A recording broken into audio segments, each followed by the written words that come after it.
Baik, terima kasih. Assalamualaikum warahmatullahi wabarakatuh. Teman-teman semuanya, lama tidak hadir lagi di YouTube ya. Karena saya berjanji untuk episode ini ya, episode berikutnya pada waktu itu saya harus ngobrol dengan teman saya yang satu ini. Wah, jadi saya tidak mau episode ini diambil oleh tokoh lain, harus beliau yang saya ajak ngobrol ya. Karena dari puasa lalu kita sudah janjian dan waktu terbaiknya itu ya setelah Lebaran ya, hari ini begitu ya. Kali ini kita ngobrol dengan figur muda yang luar biasa, salah satu kader terbaik dari Partai Gerindra, ini dia Mas Deddy Marta. Ya. Halo Mas Deddy Marta. Halo Mas Diko. Mas Bom. Ya. Assalamualaikum Mas Diko. Waalaikumsalam. Ya. Mas Bom ini bilang kalau Mas, kira-kira aku bisa ngomong panjang nggak ya, kan begitu ya Mas Deddy. Ya. Biasanya tamu-tamu kita itu yang awalnya itu pendiam, tetapi ketika kita ngobrol, wah itu isinya daging semua teman-teman ya. Nah sekarang kita coba tanya ke Mas Bom. Ini gimana ceritanya kok nama Deddy Marta jadi Bom atau Mas Bom gitu Mas? Ya. Yang lebih terkenal juga itu. Ya, memang mulai kecil, mulai SD, mulai ada film Bidadari dulu itu. Bidadari. Itu yang main Marsanda sama almarhum Cecep ya. Nah, itu teman-teman manggilnya Bom itu Mas Diko. Sebenarnya nama asli saya itu Deddy Marta, tapi kalau nyari di desa saya, nyari alamatnya Mas Deddy Marta itu mungkin kalau orang tua-tua itu kebingungan karena memang nama bekennya itu Mas Bom seperti itu. Dan di Lumajang mungkin semua orang sudah mengetahui saya itu Bom begitu. Itu kenapa Mas Bom? Sudah jumbo dari anak-anak ya. Atau? Memang jumbo dari lahir Mas. Oh, iya. Jumbo dari lahir. Dulu itu di medis mungkin ya, di rumah sakit itu jarang orang melahirkan secara sesar. Dan saya itu iya. sesar Mas Diko. Jadi berat saya itu waktu melahirkan, kata ibu saya itu sudah 5,6 kilo. 5,6 kilo, astagfirullahaladzim. Itu gede banget ya Mas ya? Iya. Oke, luar biasa ya. Itu Mas Bom berapa bersaudara berarti Mas? Saya 4 bersaudara. Mas Bom nomor 4. Nomor 4 berarti 4. Bungsu ya Mas ya? Bungsu. Dan yang nomor 3 kemarin mungkin 10 hari dari sekarang sudah meninggal kemarin, kakak saya. Yang nomor 3 itu, kakak kandung. Itu memang apa latar belakang keluarganya Mas Bom ini apa? Ataukah memang sudah punya background politik sebelumnya atau bagaimana Mas? Kalau latar belakang dari keluarga mungkin nggak ada latar belakang di politik Mas Diko. Karena kedua orang tua saya itu murni petani. Petani, kalau orang Madura itu ngomongnya petani tok-tok begitu. Jadi nggak ada basic di perpolitikan, memang nggak ada. Sekolah pun nggak ada yang lulus, sampai SD pun ibu, abah itu nggak ada yang lulus. Memang kalau dari segi pendidikan memang sangat rendah. Cuma ya alhamdulillah saya bisa menyekolahkan ketiga, karena yang kakak saya yang nomor 3 itu mentalnya terganggu, jadi memang tidak sekolah seperti itu. Yang almarhum ini, yang mas saya itu. Siapa yang pertama mendorong Mas Bom? Kok tiba-tiba kepikiran dari keluarga petani, keluarga yang mungkin tingkat pendidikannya tidak terlampau tinggi? Apa yang membuat Mas Bom? Siapa yang mendorong pertama kali ini Mas Bom? Ya pertama kali saya terjun ke politik itu mungkin agak panjang Mas Diko ceritanya, karena saya sendiri itu tidak ada kemauan untuk terjun di politik. Jadi lucu ya, gimana ya ceritanya itu. Awal mula itu saya masuk ke Partai Gerindra itu tahun 2013 Mas Diko. Waktu itu saya menikah dengan istri, dapat 2 bulan saya pergi ke Malaysia untuk bekerja seperti itu. Tapi sampai di Malaysia saya nggak bekerja, Mas Jiko. Cuma etok-etok kerja itu aja ke orang tua. Padahal saya di Malaysia itu nggak bekerja, begitu. Setelah itu Umi, kakak, abah itu sering nelpon hampir tiap hari. Saya itu memelas istilahnya. Loh, kapan pulang, Cong? Kan seperti itu bahasanya. Saya kerja, saya mau pulang nanti kalau sudah bisa beli bis, seperti itu. Akhirnya orang tua itu, kata kakak saya, sering nangis karena saya anak terbungsu mungkin ya. Sering nangis, gimana caranya pulang, mungkin orang tua itu ada temen saya, omong-omongan sama abah, bilang, coba bom-bom itu kalau mau pulang, calon DPR, bahasanya seperti itu. Saya itu enggak tahu, moro-moro abah itu nelpon lagi, pulang sampean sudah tak daftarkan di DPRD gitu kan untuk menjadi caleg. Itu tahun 2013. Jadi abah itu dikasih tahu temennya kalau bom-bom itu seneng ke Prabowo. Memang saya itu pengagum beliau dari semenjak ada di TV itu saya sudah tertarik ke Pak Prabowo. Akhirnya abah dikasih tahu oleh teman saya kalau bom-bom itu seneng Prabowo, daftarkan sudah. Didaftarkan di mana? Kata abah sambil ngobrol sama temannya di Gerindra. Bom-bom itu senang Gerindra, senang Prabowo. Akhirnya sama abah itu didaftarkan ke Gerindra, yang mengurus abah semua. Yang mengurus abah semua, saya disuruh pulang ke Lumajang. Foto saya aja itu yang lucu itu foto saya untuk mendaftar itu, Mas Jiko. Karena itu foto waktu saya SMA, diambil kepalanya sama teman saya itu diedit dan diganti baju, jas. Nah itu yang saya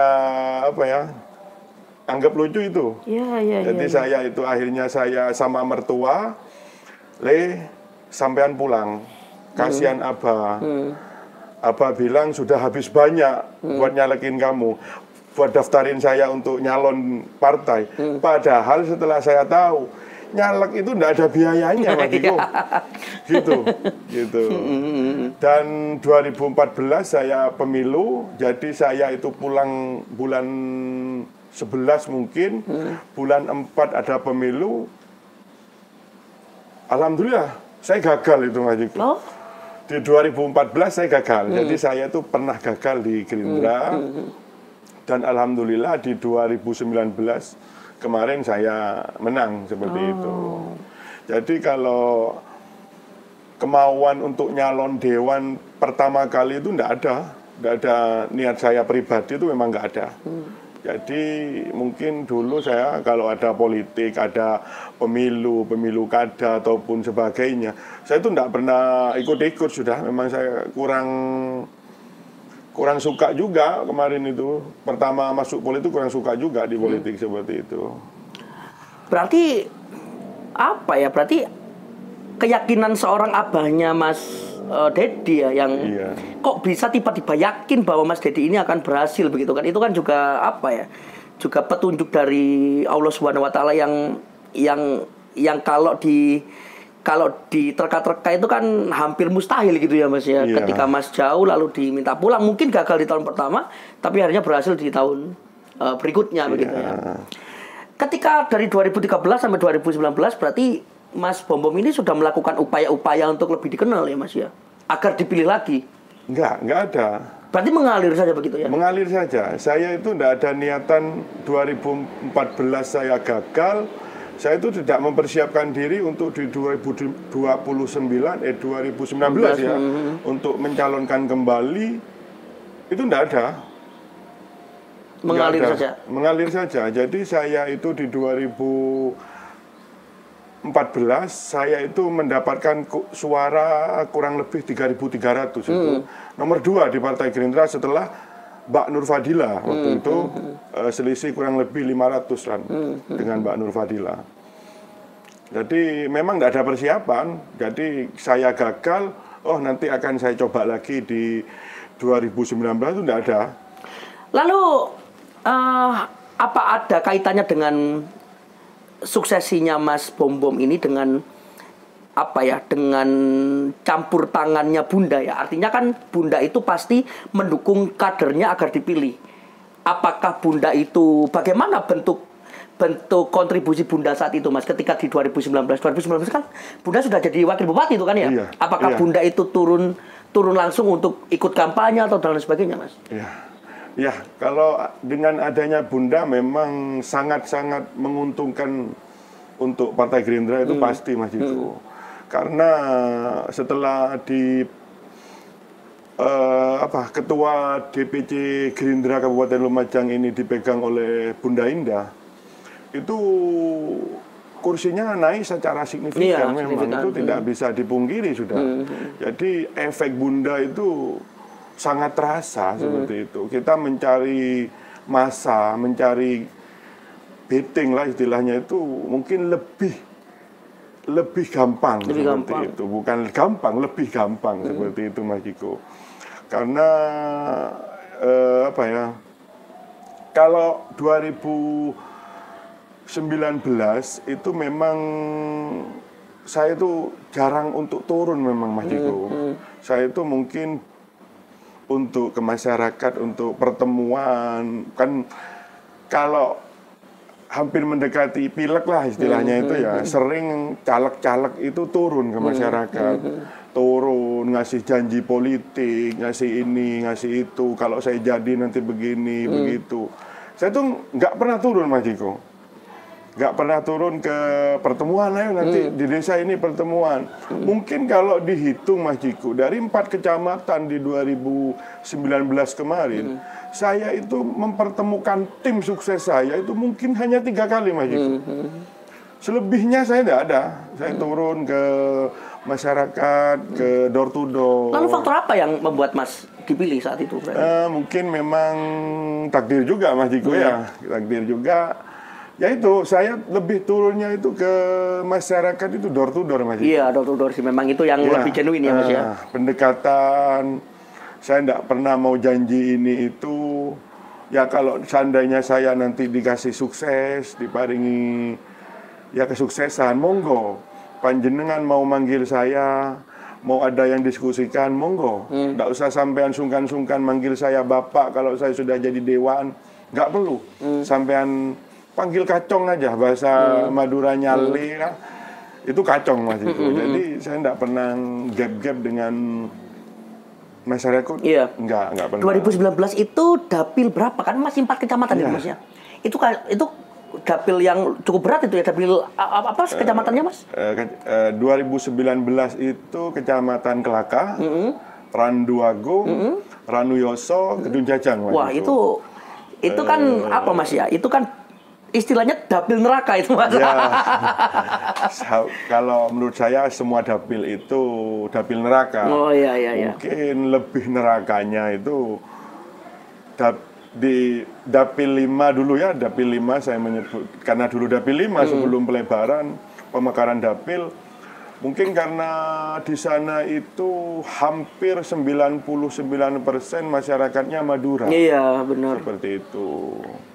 Kalau masyarakatnya Madura, dewannya Madura itu memang lebih enak ya ngobrolnya ya. Lebih enak mungkin. Secara budaya, secara kultur lebih enak gitu. Lebih cepat masuk lah istilahnya seperti itu. Berarti waktu itu 2019 2 kursi ya Mas ya, Gerindra ya? Waktu itu 2 kursi. Bu Nur Fadila dan Mas Bom. Iya, saya itu kembali melawan Mbak Nur Fadila yang dulu saya dikalahkan seperti itu. Tapi kan waktu saya jadi ajudan Wabub itu Mas ya, Bunda itu kan sering bilang begini, kader Gerindra yang sedapil, tolong jangan bertengkar, kita bersama-sama, kita kolaborasi, semakin banyak suara semakin banyak enak kita dapatnya gitu. Itu berarti kan dari awalnya kan Bunda itu sudah ngasih rambu-rambu kan bahwa kita itu nggak boleh saling makan begitu. Itu apa? Kalau dijelaskan ke bahasa publik itu bagaimana Mas untuk menjelaskan kalimat-kalimat Bunda yang seperti itu? Iya, itu mungkin begini itu Mas Diko. Bunda itu menyampaikan kalau sudah suaranya misalkan di Dapil 5 ya dulu, kalau ini sudah basisnya Mbak Nur Fadila, Mas Dedi nggak perlu masuk, biarkan itu Mbak Nur Fadila yang apa ya? Dimaksimalkan oleh Bu Nur Fadila. Yang memaksimalkan. Mas Dedi cari ke lahan yang lain. Cuma ini juga politik mungkin Mas Diko ya. Yang terjadi di lapangan itu ndak mungkin seperti itu. Masih akan ada ya. Pasti itu, pasti. Saya dengan Mbak Nur pasti tidak ada suara saya di desa Mbak Nur, bahkan di TPS-nya. Dan tidak dipungkiri di TPS saya juga ada suara Mbak Nur seperti itu. Karena tidak semua masyarakat, tidak semua orang di bawah itu suka sama kita. Iya. Sebaik-baiknya kita pasti ada yang nggak suka seperti Pernah itu. nggak Mas sampai, ya kan saya kan juga tidak terlalu tahu dalamnya Partai Gerindra di Lumajang ya Mas ya. Pernah nggak Mas sampai bertengkar yang kayak gimana gitu? Lalu perannya Bunda apabila terjadi yang seperti itu gimana ya Mas ya? Kalau di Gerindra, saya mungkin kalau di fraksi ya, kita itu di Gerindra nggak ada sih kalau bahasa-bahasa bertengkar itu nggak ada. Bahkan saya lihat Gerindra itu ya satu komando. Satu komando ya. Meskipun Bunda itu perempuan, apa yang diperintahkan Bunda ke kader-kadernya, ya nurut sudah. Nurut semua ya. Sudah. Ya apa yang tidak nurut, ya saya lihat itu nurut semua sudah Mas Jiko. Iya sih, memang gitu ya Bunda ya. Nggak ada sih untuk yang nolak apa yang misalkan ada rapat gini-gini. Kalau Bunda yang ngasih pengumuman istilahnya itu hampir semua itu apa ya ngelis semua. Misalkan nanti ada acara di sini misalkan, ayo siapa yang bisa hadir. Mungkin saya satu-satunya yang jarang ngelis. Memang saya itu apa ya jarang buka WA mungkin di grup itu. Tapi pasti ikut. Ya pasti ikut. Pasti ikut. Oke. Mas Bom, aduh ini luar biasa. Lalu 2013 Mas. 2013 gagal, 2019 berhasil. Nah, di tahun 2024 berarti 2024. Ya. Nyalon lagi dan jadi lagi. Alhamdulillah. Dan sekarang diwakil ketua Komisi D. Komisi D itu membidangi apa, Mas? Itu kesehatan, pendidikan, dan mungkin olahraga, kepemudaan seperti itu. Mas. Nah, yang membedakan perjuangannya Mas di 2024 dan 2019 ini apa, Mas? Lebih susah mana, Mas? Kalau ngomongin susah sih sama-sama susah, Mas Iko, karena kita tuh untuk mendapatkan hati masyarakat itu gimana caranya kan seperti itu. Tapi kalau ngomongin susah sih Mas Iko, saya itu nyalon 2014, 2019 itu tanpa beban Mas Iko. Dikasih sukses alhamdulillah, nggak dikasih sukses ya mungkin saya nggak punya takdir di DPRD seperti itu. Kalau di 2019 saya nggak ada beban memang Mas Diko, jadi dikasih jadi alhamdulillah, nggak dikasih sudah gitu aja. Malah saya itu di 2024 beban yang paling saya takuti ya kemarin itu kalau saya sampai nggak jadi gimana gitu, karena incumbent ya. Iya, stigma masyarakat itu pasti yang nggak suka Mas Iko ya. Diomong jeleknya, wah incumbent kok nggak jadi. Dan banyak juga incumbent yang nggak jadi ya Mas ya. Ya. Nah itu apa ya Mas ya? Ini pertanyaan ini sama yang saya tanyakan ke Bu Okta. Apa yang membuat para incumbent ini kalah? Padahal kan program udah datang, udah bisa dirasakan ke masyarakat. Jadi apa Mas ya, paradoksnya itu apa ya sehingga incumbent bisa kalah begitu? Ya, saya juga tidak bisa ngasih pemaparan juga itu Mas Diko, karena mungkin ya kembali lagi ke takdir juga, takdir ke kok bisa sampai kalah seperti itu. Karena saya sendiri juga ketakutan waktu itu, siapapun lawannya, saya juga takut, begitu, seperti itu. Jadi kalau saya untuk mau menyampaikan, oh caleg ini kok sudah incumbent kok masih kalah sama pendatang baru, seperti saya tidak bisa ngasih penjelasan lah. Iya, memang banyak faktor ya Mas ya, banyak dimensi. Jadi kita juga tidak bisa menyalahkan si caleg ini menjustis. Oh, berarti selama beliau jadi kurang turun ke masyarakat. Ya kita tidak bisa seperti itu. Tidak bisa, karena memang beda tahun, beda politik juga itu pasti Mas Iko. Kalau 2024 ini berarti di Dapil berapa ya Mas ya? Dapil 7. Dapil 7. Ya. Berarti kecamatannya? Randuagung, Jatiroto, Rawakangkung. Itu beda banget sama Dapil awal ya Mas ya? Jadi kadang kan program-programnya Dewan itu yang sudah di Dapil yang awalnya sudah rawat, ternyata kok beda Dapil nih. Ya.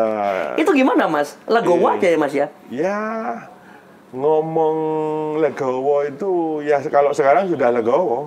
Kalau kemarin karena kemarin itu Mas Iko, penentuan dapil itu dipecah atau tidak itu hanya beberapa bulan sebelum pileg. Iya, benar. Nah, itu. Karena saya itu menata tim, menata program itu sudah banyak di luar Kecamatan Randuagung. Ada di Kelaka, ada di Ranuyoso, ada di Gedung Jajang. Hampir tiap tahun itu terus saya itu ngasih program jalan tani, jalan lingkungan, jalan desa, dan lain-lain sebagainya itu Mas Iko. Jadi apa yang sudah saya tata itu ya bukannya zong sih Mas Iko, ya itu sudah memang kewajiban saya, cuma gitu aja. Nggak apa yang nyesel saya sudah ngerumat di desa ini, di desa ini, nggak ada. Malah saya itu sampai detik ini, sampai saat ini masih tetap ngasih beberapa program saya di kecamatan kemarin, Mas Joko.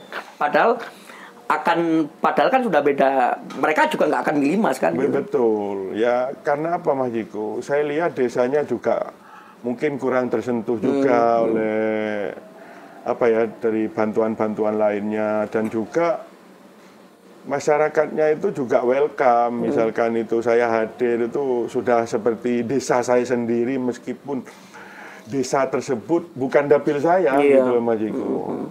Nah, jadi saya karena saya itu pindah dapil, bukan dapil saya misalkan, terus saya enggak ada hubungan dengan desa itu, enggak Mas Jiko. Tetap saya itu berhubungan bagus, silaturahmi saya bagus. Jadi enggak kita di politik itu kenal banyak orang, karena bukan dapil saya akhirnya komunikasi butuh. Enggak, saya tetap itu Mas Jiko. Di Gedung Jajang, di Kelaka, Ranuyoso gitu masih tetap komunikasi dengan tim. Misalkan ada keluhan aspirasi dari masyarakat, kalau memungkinkan pakai dana aspirasi saya, itu saya kasih. Kalau tidak memungkinkan, saya komunikasi dengan teman-teman di partai. Ini loh, di desa ini butuh bantuan gitu, perlu bantuan begitu, begini. Monggo nanti saya kasih tahu orangnya ini, nanti ya ini namanya politik, kedepannya pasti enak sudah, orangnya komitmen, bahasanya seperti itu Mas Iko. Oke. Wah, menarik ya Mas ya. Mas, ini kita coba ngobrol lagi tentang Bunda ya Mas ya. Tadi di awal kita sempat ngobrol santai sebelum direkam begitu. Saya tertarik untuk bertanya ke Mas Bom Bom, ya mungkin Mas Bom Bom tahu tahu lebih detail informasi ini daripada saya gitu. Jadi kan Bunda Indah dan Mas Yuda ini menang di wilayah utara ya Mas ya. Sesuatu yang mungkin belum pernah diraih pada waktu itu saat Pak Sarojat Masdar juga melakukan hal yang sama, ikut dalam pilkada juga begitu ya. Nah, menurut Mas Bom apa yang membuat wilayah utara ini memenangkan Bunda Mas begitu? Iya, mungkin ya kembali lagi untuk kemenangan di wilayah utara memang sangat menonjol ya. Di 4 kecamatan ini, Kelakar, Ranuyoso, Gedung Jajang, Randu Agung, yang kemarin mungkin belum dipecah dapil ini dapil saya. Iya, benar. Dapil 5 dulu Mas Iko. Kalau apa tadi Mas Iko? Iya, apa yang membuat Indah Yuda itu bisa? Mas Indah Yuda itu bisa menang mungkin secara tidak langsung memang karena kerja keras tim. Iya, kerja keras tim bisa ya. Kerja keras relawan semua gimana untuk memenangkan Bunda Indah. Jadi bukan karena 1 atau 2 orang pastinya Mas Ciko. Semua relawan tim itu memang mati-matian untuk memenangkan Bunda Indah begitu. Dan di wilayah utara itu memang kemarin jadi penentu kemenangan Bunda memang karena saya hitung itu kemarin kemenangan Bunda di 4 kecamatan ini 24.000 sekian. Iya. 24.000 sekian tutupi oleh kemenangan wilayah kan utara. Sisanya 14.000 suara itu ya Mas ya? Iya, begitu itu. Jadi mungkin wilayah utara masyarakat kepingin perubahan saja gitu aja Mas Ciko. Jadi tidak ada karena kemarin begini begitu, tidak ada. Mungkin masyarakatnya cuma ingin perubahan saja karena memang mungkin khususnya di Kecamatan Randu Agung ada beberapa ruas jalan yang kurang layak lah, jalan kabupaten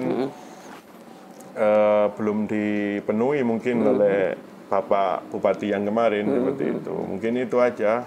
Jadi kalau penyebab kemenangan sih sama aja sama dengan kecamatan-kecamatan lainnya. Jadi nggak ada yang spesial, ada sama aja. Saya jadi tertarik mengenai kira-kira janji politik apa ya, kira-kira gaya politik apa ya yang bisa memenangkan daerah utara itu begitu. Karena Bunda itu Mas ketika ngobrol dengan kami para staf-stafnya itu, Bunda itu seringkali bermimpi bahwa wilayah utara itu akan rame karena akan ada rumah sakit baru begitu kan. Gimana ada tim ses beliau juga yang punya klinik di sana begitu kan. Nah, beliau juga sering cerita kalau kampanye ke wilayah utara itu nanti akan menjadi besar karena klinik ini akan berevolusi menjadi rumah sakit yang besar begitu. Lalu ada lagi beliau itu kalau ke wilayah utara itu selalu juga cerita mengenai bagaimana pengoperasian kembali kampus UNED begitu Mas, yang sempat terbengkalai begitu. Tapi beliau ketika kampanye di wilayah utara itu beliau janji kalau kampus-kampus yang terbengkalai itu mungkin akan segera diaktifkan begitu, dan adanya rumah sakit, adanya kampus itu akan secara otomatis meningkatkan kesejahteraan masyarakat Kelakah begitu karena lebih ramai begitu. Nah, saya pikir 2 hal itu yang membuat masyarakat utara itu tersentuh ya hatinya ya. Dan saya pikir itu yang juga belum maksimal disampaikan oleh oleh pesaingnya 02 waktu itu ya. Nah, menurut Mas Bom nih, wilayah utara itu saya melihat karena mereka itu masyarakatnya mayoritas Madura dan mereka itu sepertinya memang ini ya Mas ya, memang nyaman dengan bahasa-bahasa gampang begitu Mas.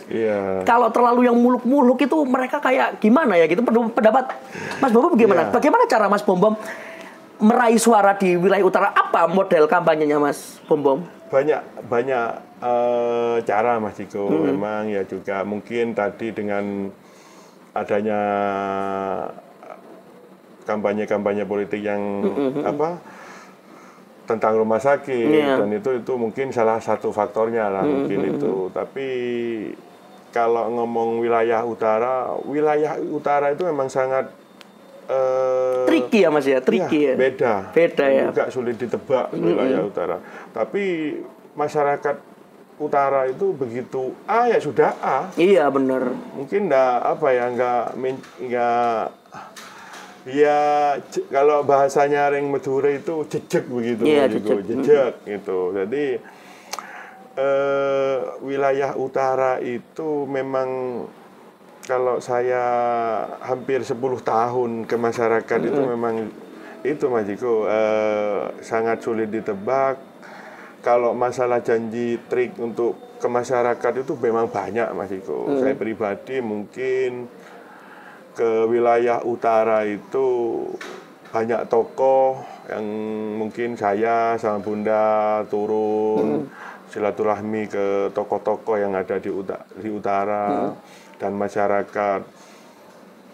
Dan masyarakat itu benar apa yang disampaikan Mas Diko, masyarakat utara itu nggak gelem ruwet. Iya benar sih. Misalkan masyarakat utara itu, karena saya itu utara Mas Diko, karena orang di wilayah utara itu ya tahunya saya. Iya. Mungkin kalau ke Bunda mungkin beberapa tokoh yang mempunyai nomor WA-nya seperti itu. Jadi masyarakat utara itu kalau disuruh ke sana ke sini untuk ngurus ini itu malas Mas Iko, seperti itu. Jadi misalkan saya itu turun ke masyarakat, ayo saya butuh ini, ya gimana ya saya saya ngomong apa ya, saya kabulkan. Ya dibuat gampang aja lah. Iya. Nah, ini pertanyaan nakal saya berikutnya Mas. Banyak yang bilang kalau Mas Bom itu sangat bekerja keras saat Bunda menang di wilayah utara itu. Enggak, semua fraksi anggota sama-sama bekerja keras lah. Sama-sama ingin memenangkan Bunda Indah untuk menjadi bupati dan wakil bupati tentunya. Jadi tidak ada kata Mas Bom itu dukung Bunda mati-matian gini. Ya sama, yang sama lain juga ya. seperti itu. Meskipun kalau cerita yang beredar itu bagaimana Mas Bom itu menjalin komunikasi dari satu tokoh ke tokoh yang lain sampai nggak pulang seharian, sampai harus bermalam di rumah tokoh dan sebagainya, itu masih biasa saja berarti untuk Mas Bom? Biasa aja, karena memang itu perjuangan untuk memenangkan Bunda Indah dan Mas Yuda. Karena juga mungkin Bunda itu sudah saya anggap seperti seorang ibu saya sendiri, Mas Diko. Dan Mas Yuda itu juga seperti kakak saya sendiri, karena beliau Mas Yuda itu dulu satu komisi sama saya. Kalau di acara anggota dewan itu, acara kunjungan misalkan ataupun BIMTEK seperti itu, kita itu selalu sama, tidurnya itu mesti sekamar sudah. Kalau Mas Yuda telat, misalkan nggak hadir di waktu itu karena ada acara keluarga ataupun apa, saya tidurnya dengan Pak Sudi seperti itu. Seperti itu. Jadi itu apa yang membuat Mas Yuda sesayang itu apa yang membuat Mas Bom sesayang itu dengan Bunda? Apa yang pernah dilakukan Bunda ke Mas Bom? Kalau apa yang dilakukan ke saya itu ya mungkin banyak lah Mas Diko. Mungkin kalau misal ada keluhan dari masyarakat itu saya sampaikan ke Bunda itu kan lebih enak. Jadi nggak ada gate ataupun apa seperti itu. Jadi menyampaikannya itu enak seperti itu. Kalau ngomongin saya itu bekerja untuk memenangkan Bunda untuk mendapatkan sesuatu, saya tidak ada pikiran sama sekali itu Mas Diko. Tapi memang orang-orang yang dekat sama Bunda itu rata-rata itu memang mati-matian nih Mas ya untuk berjuang demi beliau itu. Bahkan tidak sedikit kita itu mengeluarkan sesuatu yang itu nggak minta ke beliau ya, kita berikan sendiri untuk bagaimana mendukung beliau begitu. Ya sih itu sesuatu yang kami pun juga nggak tahu itu kenapa kami kok bisa disatukan oleh figur tokoh yang namanya Bunda Indah begitu. Begini Mas Bom.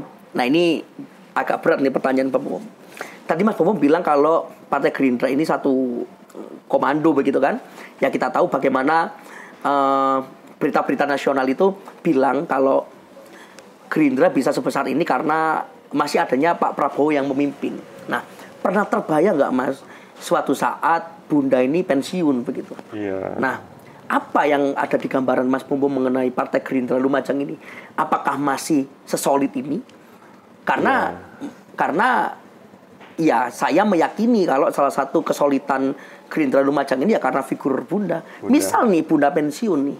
Misal ya meskipun mungkin enggak ya, tapi ketika Bunda pensiun mungkin apa yang akan terjadi dengan Gerindra Lumajang? Ya kalau apa yang terjadi ya saya tidak bisa memprediksi juga Mas Diko. Tapi akan sangat sulit menurut saya pribadi untuk mencari pengganti sosok yang mungkin sama dengan Bunda, sama saja. Bahkan sama itu sangat sulit, sangat sulit. Apalagi bisa melebihi Bunda, saya juga kurang yakin seperti itu. Karena Bunda itu meskipun perempuan sudah saya tidak bisa menyampaikan juga itu. Sebegitunya ya Mas? Iya Bunda itu. Jadi saya pribadi Mas Jiko juga nggak pernah itu WA Bunda. Kalau Bunda nggak WA, saya nggak WA. Kalau nggak penting-penting amat seperti itu. Karena saya itu kalau sudah dapat WA dari Bunda, saya itu mau balas tuh bingung Mas Diko. Sudah saya tulis panjang gitu ya, saya hapus lagi. Mungkin Bunda yang nunggu. Kok lama banget Bom ini balasnya. Mungkin seperti itu Mas Diko. Jadi Bunda itu selain memang disegani oleh partai, anggota fraksi dan anggota kepartaian lainnya, memang beliau itu sangat sosok yang mungkin setelah Bunda ini pensiun tadi yang disampaikan Mas Jiko, itu Gerindra ya sangat kehilangan sosok beliau. Dan yang Gerindra itu waktu Bunda masuk 5 kursi sekarang menjadi 11 kursi. 5 ke 8. 5 ke 8, lalu 8 ke 11. Dan siapapun nantinya yang akan menjadi pengganti Bunda kalau sudah pensiun misalkan, mungkin bebannya sangat berat itu Mas itu. Jadi sampai saat ini pun belum ada figur yang pas untuk menggantikan beliau ya memang ya Mas ya. Kalau menurut saya pribadi seperti itu Mas ya Diko. Saya juga begitu sih. Kadang kalau Bunda pensiun nih, misal apakah Gerindra Lumajang bisa menang ya gitu. tapi mestinya ya Mas ya. Tapi mestinya kalau kan Bunda ini benar-benar membangun kader ya Mas ya. Kalau kadernya solid, tanpa kehadiran beliau pun saya yakin sih penggantinya ya Mas Bom, Bu Okta, Mas Dadi Firmansyah, yang lain-lain itu pasti akan tetap mempertahankan suara Gerindra. Nah, ada lagi nih Mas, orang yang cerita ke saya kalau kan memilih pemimpin itu banyak dimensi ya Mas ya. Dari dimensi dimensi kolega begitu. Lalu bagaimana dukungan warga itu besar begitu. Dari seluruh dimensi itu, Mas Bom ini adalah figur pemimpin ideal masa depan, misal nih. Dengar-dengar begitu.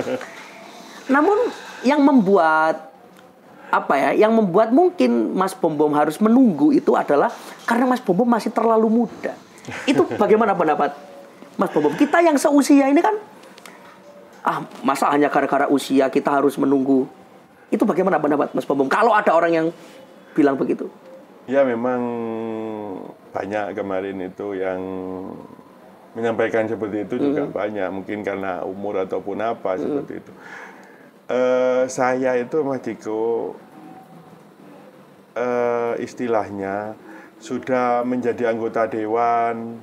Ini juga alhamdulillah, syukur alhamdulillah jadi Mas Ciko. Jadi kalau kedepannya ingin menjadi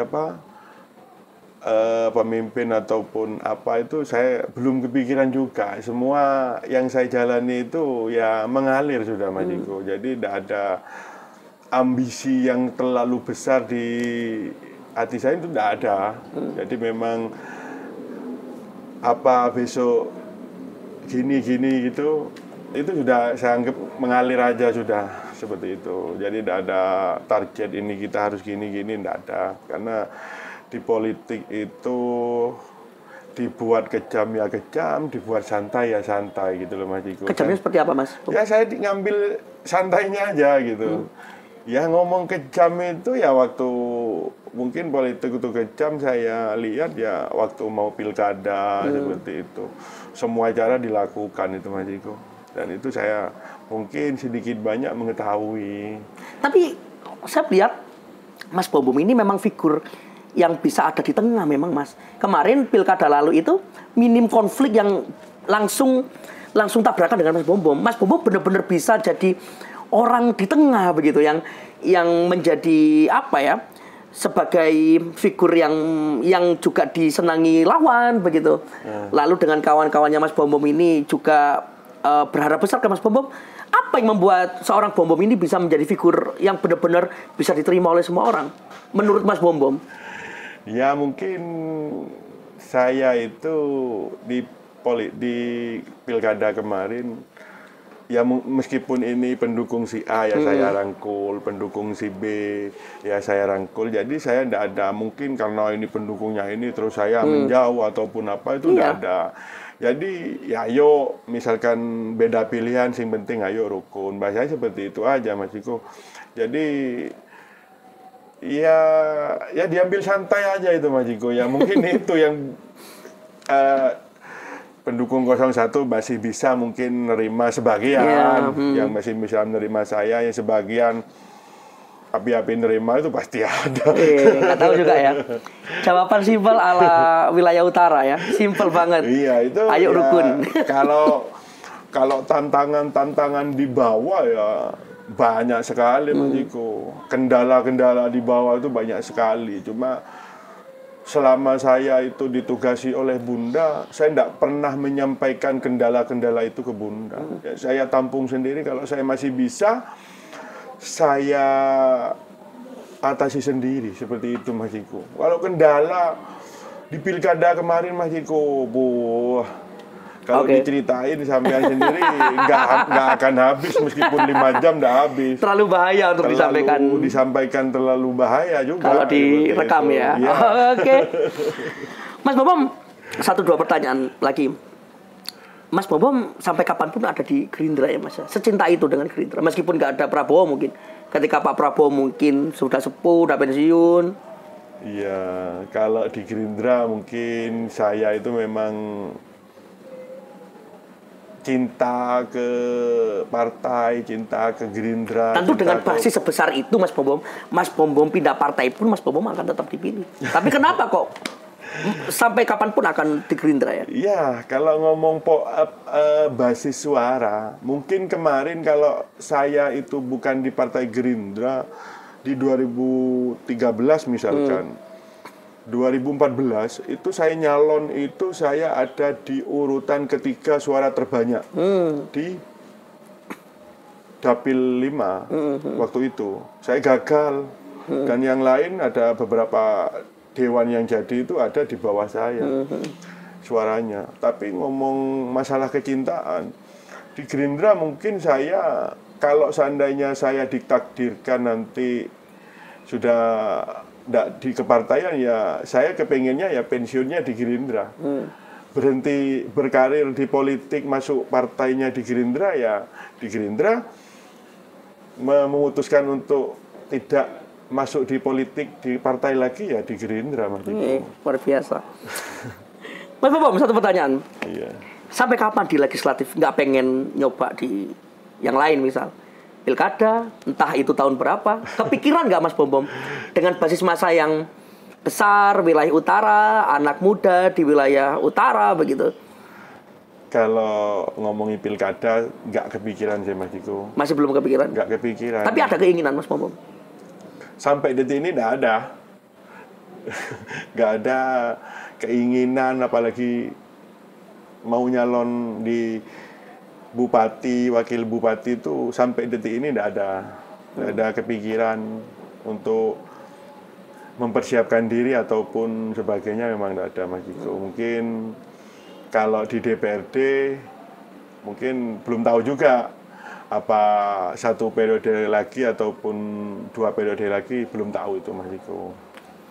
Begini, seorang Bom kalau nggak jadi DPR, Anda ini 2019 nggak lolos, 2024 nggak jadi, berarti sekarang ini saya menjumpai Bom itu yang akan seperti apa? Apa profesi Bom kalau nggak jadi DPR, Mas? Ya, kalau profesi saya itu mungkin ya meneruskan lah Mas Diko, usaha orang tua, dagang. Karena orang tua itu dagang seperti itu, dan tidak ada yang meneruskan. Ya mungkin nanti bisa kembali lagi dagang dan juga bertani itu Mas Diko. Menjadi seorang ya. Bom kembali ke setelan awal lah istilahnya. Setelan pabrik. Oke. Terima kasih Mas Bambang. Ya. Luar biasa. Satu pertanyaan lagi sebenarnya Bang, ini menarik nih. Berarti tetap nggak ada keinginan untuk kemana-mana ya sudah ya. Tetap tumak nina masih di DPR. Ini sebentar. Iya. Andai Bunda benar-benar pensiun nih. Kan dari 11 kader Gerindra ini kan sudah jagoan di masing-masing daerah ya Mas ya. Iya. Nah kira-kira ada nggak ya di antara 11 dari mereka ini yang suatu saat akan nyalon bupati? Woi, seru ya? Iya. Ada nggak ya? Saya kurang juga itu Mas Diko. Kalau melihat dari teman-teman itu mungkin ya yang punya keinginan, saya tidak bisa membaca itu Mas Diko. Cuma sepolos itu Mas Bambang nggak bisa membaca siapakah yang mungkin ada intrik-intriknya lebih nih. Ya mungkin ada lah. Mungkin ada 1 atau 2 yang mungkin kalau bacaan saya itu benar, mungkin adalah dari 10 kalau 11 teman saya tinggal 10 ya. Itu mungkin ada lah Mas Diko. Tapi saya tidak bisa menyebutkan, itu cuma iya, mungkin preferensi ini aja ya. Teman saya yang ini mungkin ada kemauan ataupun apa, itu ya ada lah Mas Diko, ada. Itu bacaan saya, semoga aja bacaan saya itu benar. Nah kenapa saya perlu tanya ini, karena kalau sampai 11-11-nya ini nggak ada yang nyalon, wah ini kader Gerindra bisa kasihan ya ketika Bunda udah pensiun, maka siapa yang terusin? Tapi Mas Bambang yakin ada yang terusin ya perjuangan Bunda ini ya? Iya, semoga aja ada. Semoga aja ada. Dan bisa membawa Gerindra dan Lumajang khususnya lebih baik lagi. Karena tapi juga kembali lagi Mas Diko, kalau mau mendukung mati-matian juga gimana ya? Karena saya itu ketua umum Badar juga Mas Diko, iya, Barisan Badar. Masdar gitu. Yang ketua umum Barisan Muda Masdar yang loyalis ke keluarga Masdar seperti itu. Jadi kalau teman-teman fraksi nanti ada yang nyalon dan mungkin bisa berlawanan dengan keluarga Masdar, belum tentu juga saya ada di sana. Iya. Seperti ini itu. menarik nih. Tadi belum kita singgung ya Mas ya. Apa yang membuat Badar ini sesolid ini ya Mas ya? Ya, Badar itu sebuah organisasi yang mungkin lahir di ajang politik. Maksud itu eranya Pak Sarojat ya? Eranya Pak Sarojat almarhum tahun 2008 itu Mas Diko, digagas oleh pendiri kita mungkin Mas Samsul. Iya, sekarang Pak Camat Kedung Jajang. Pak Camat Kedung Jajang dan Mas Dedi. Setelah itu saya ini periode ketiga mungkin Mas Ciko, dan itu sangat-sangat beban tersendiri bagi saya itu Mas Ciko, karena dari awal mula itu Badar itu berdiri, Badar itu selalu, meskipun semua itu gabungan dari semua relawan ya Mas Ciko dan tim sukses, Badar itu selalu menang jika mendukung salah satu calon. Iya, benar. Dan itu sangat-sangat beban bagi saya. Takut nanti, wah, ketua Badarnya bom saiki Bunda Indah kalah. Iya, itu jadi wah, itu sangat-sangat beban bagi saya. Berarti Badar itu tersebar di 21 kecamatan kan, Mas? Tersebar di 21 kecamatan, Mas Ciko. Hampir semua desa itu sudah kita mempunyai pengurus masing-masing, Mas Ciko. Mungkin ada beberapa yang belum, memang belum ada beberapa, Mas Ciko. Jadi Badar itu sebuah organisasi loyalis pendukung keluarga Mas Dar, Mas Ciko. Dan unik sekali itu, Mas Ciko. Badar itu, misalkan saya itu sempat kaget begitu saya itu masuk di Badar itu, Mas Ciko. Ya mohon maaf juga ya Mas Ciko. Begitu Badar itu dikumpulkan, Mas Ciko, teman-teman itu hadir semua. Iya, seperti satu komando aja ya Mas ya? Iya, itu pertama itu teman-teman saya kumpulkan, hadir semua kurang lebih 200 itu Mas Ciko. Itu pengurus saja Mas Ciko, tidak sampai ke tingkat desa. Dan itu teman-teman itu tidak ada yang ngarep apa ya, imbal balik uang bensin lah ataupun apa, itu tidak ada Mas Ciko. Itu yang saya kagumi dari teman-teman Badar. Bahkan teman-teman Badar itu beberapa rela iuran untuk membeli bendera, membeli banner, kaos ataupun sebagainya, perlengkapan untuk Badar itu sendiri Mas Ciko. Itu yang membuat saya Badar itu memang betul-betul loyal ke Bunda itu. Dan di era saya mungkin lebih keras lagi Mas Ciko. Karena bagi teman-teman yang mengharapkan ataupun timbal balik mendukung Bunda dan setelah itu minta kerja ke Bunda ataupun saya masuk Badar, nanti kalau Bunda sukses saya kepengen minta kerja ataupun sebagainya. Kalau ada yang unek-unek seperti itu, keluar dari Badar. Saya sampaikan itu setiap kali rapat. Jadi kalau sampean teman-teman semua itu mengharapkan imbalan ataupun apa dari masuk ke Badar, mendukung Bunda Indah, setelah itu sampean mau minta masuk di sini, titipan ataupun apa, saya itu tidak mau Mas Ciko. Saya itu tidak mau, kan nampak mana yang masuk Badar, yang benar-benar loyal, dan tidak kan kelihatan. Seperti itu. Jadi kalau ngomongi Badar itu sudah saya acungi jempol sudah Mas Ciko. Jadi teman-teman itu hadir di acara apapun, yang ada uangnya, yang tidak ada, itu pasti mereka itu loyal. Bahkan di kampanye Bunda itu kemarin, mereka iuran untuk membeli bendera, membeli kaos. Itu hebat sekali itu Mas Ciko. Iya. Dan itu luar biasa ya memang ya. Oke, keluarga Mas Dar ya. Tapi kan kita tahu kalau tidak selamanya mungkin akan ada terus keluarga Mas Dar yang akan melanjutkan perjuangannya Bunda begitu ya. Kita lihat, kalau dilihat dari anaknya Bunda kan sudah menjadi dokter yang sangat luar biasa di Surabaya.